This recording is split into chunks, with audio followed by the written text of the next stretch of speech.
Welcome back to Dad's Gone Crypto. Today we're diving into a topic that isn't discussed nearly enough, even though it affects every single person who invests in digital assets.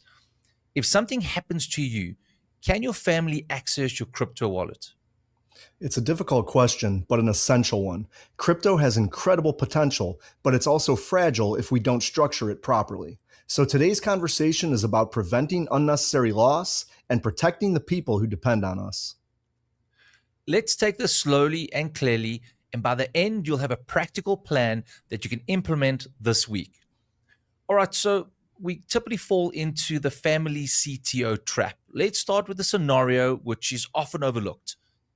Imagine something unexpected happens, an accident, an illness, and you're no longer able to guide your family.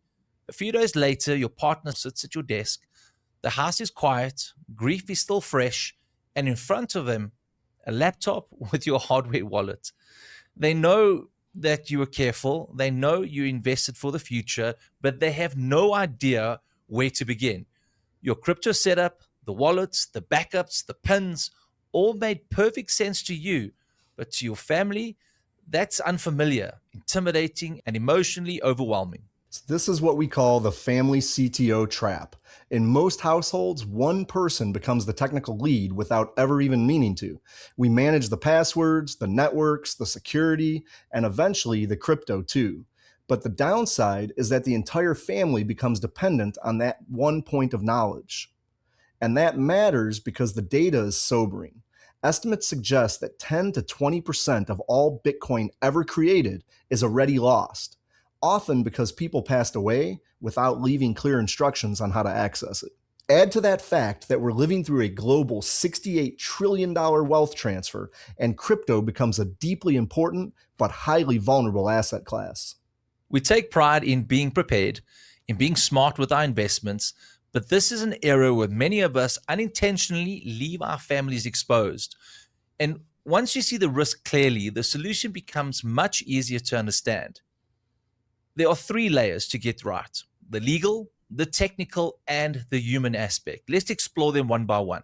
All right, so let's begin with the legal foundation because that shapes everything else that follows. One of the biggest misconceptions we see is people writing their seed phrase or private keys directly into their will. It seems logical, but it creates a major problem. In many countries, whether it's the US, South Africa, or the UK, wills may become public documents during probate. That means anyone who views the file could see your keys. A better structure is this. Your will should state that you own digital assets and who inherits them. Then refer to a separate letter of instruction, which is a private document updated anytime that explains how to access the assets. This also gives you flexibility. Crypto changes fast, but your will doesn't. Keeping technical details out of the will prevents constant legal updates. And one more quick note, in many jurisdictions, crypto is treated as property, meaning estate tax or capital gains considerations may apply. It's worth consulting a professional to avoid surprises. So once the legal framework is clear, the next question becomes, how is your crypto stored and how accessible is it to the person inheriting it? This is where most inheritance plans succeed or fail. Your technical setup defines how easily or how impossibly your family can access your asset. Let's break down the options in three clear categories. So, category A, the exchange, the ETF approach. For many families, this is the simplest and most accessible method. Your spouse needs to access your email, phone, 2FA codes, and death certificate. Customer support can guide you through the rest. For non-technical households, this can actually be the safest path. And then category B is hardware self-custody wallets. This offers excellent security, but only if your instructions are crystal clear. A hidden steel plate or a forgotten PIN turns a wallet into a locked vault. Self-custody is powerful, but simplicity must be part of this design. All right, in category C, the collaborative Multisig.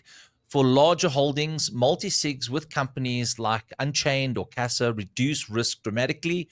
It's a 2 to 3 setup, which means your spouse can recover funds in partnership with a professional service without guesswork or technical stress. So the legal layers set the rules, the technical layers set the structure, but everything still depends on the people involved.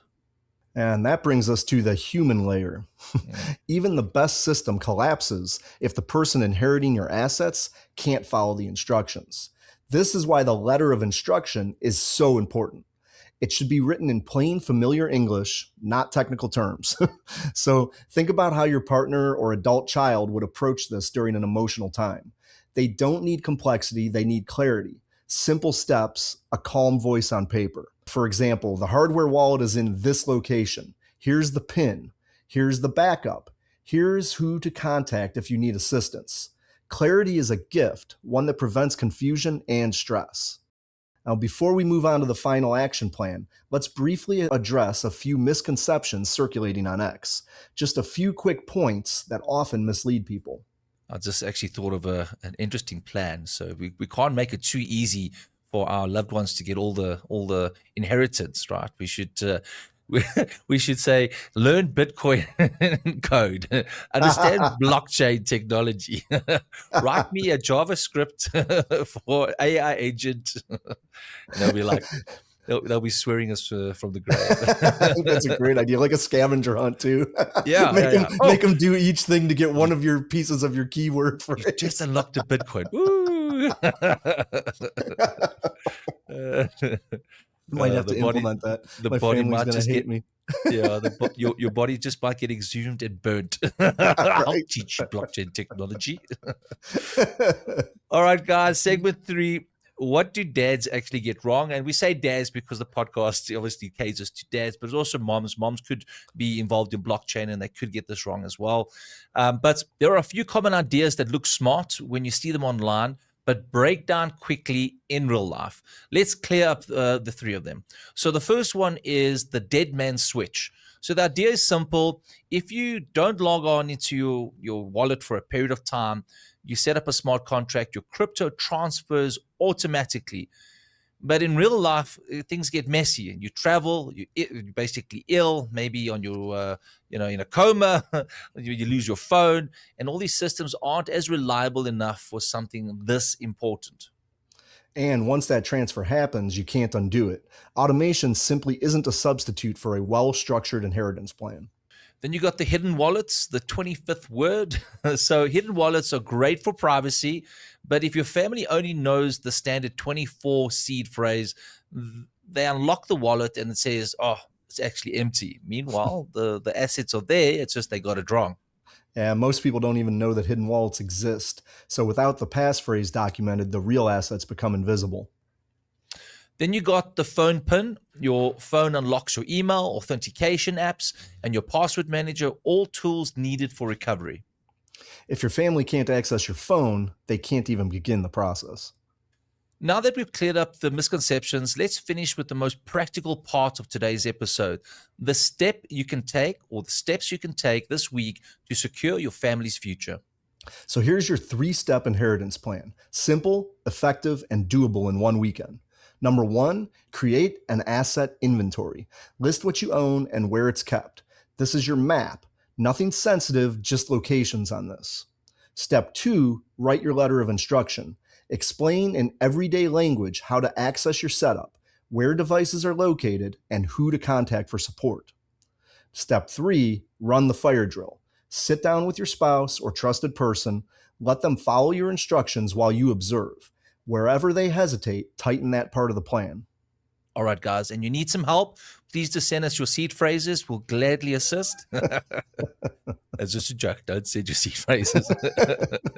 Unless you got a few Bitcoin in there, then it's fine. We'll definitely help.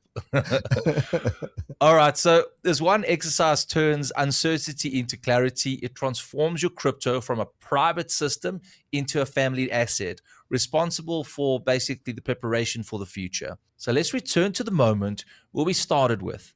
Your partner sitting at your desk, unsure where to begin. A clear plan removes fear from that moment. It replaces the confusion with confidence. Crypto gives us sovereignty. Inheritance gives our family stability, and we definitely need both. Take the time, build the structure, run the drill.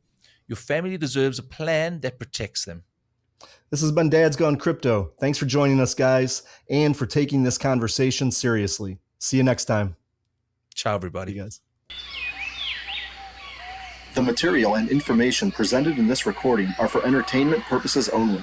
Do not misconstrue what you hear as investment or trading advice.